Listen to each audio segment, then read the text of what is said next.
Nigeria, where a number of persons have lost their lives as they participated in some festival there in the country. Let's begin our news here tonight with our first story for the evening. And the National Union of Ghana Student NUGS has directed students across public universities to strictly adhere to the 15% threshold. Now, this follows failure of some universities to adhere to the 50% threshold approved by Ghana Tertiary Education Commission, GTEC, as approved by Parliament.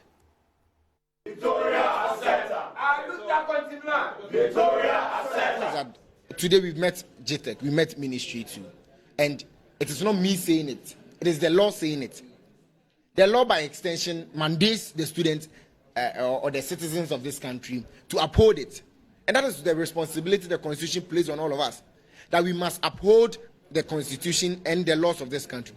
The law says do not pay beyond 15%. It is not me, it is the law. So we are telling students that nobody can dismiss anybody for paying in respect to 15%. You can't dismiss anybody for deciding not to allow illegalities have foundations. No. So we are just telling students, pay within that threshold. Pay. You know what you paid last year? Calculate 15%, add and go and pay. Only pay below that when your school has charged below that. If it is anything above 15%, do not pay. And I am assuring the students of this country, nothing would go wrong. Nothing. Nobody would take any illegal fees. If it has been paid already, it will be credited to the account. Meanwhile, the president also named and shamed the various institutions disregarding the GTEC directive. The National Union of Ghana Students has gone up and high and low.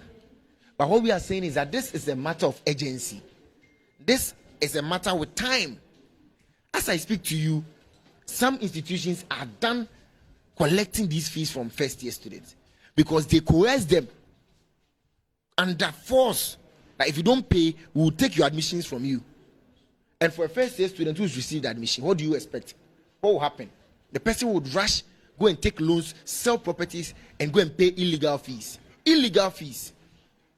Do you get my point? So at the end of the day, there is very little to talk about, but to call on institutions to do the right thing. You see, initially we did not agree with any increment. That's our position. No increment. But then in the face of the negotiations, we moved our position to a position of compromise. That in the face of good faith, 15% is way below the inflation rate, so we may want to manage your debt. All we are saying is that allow students to pay 50%, then provide students with student loan. That is it. But now our problems are compounded because the 15% is not even being respected. It's not even being respected. And painful is it that some institutions, you expect that they are the cradle and citadel of education. They are the hope of the hopeless. Some institutions run by mothers.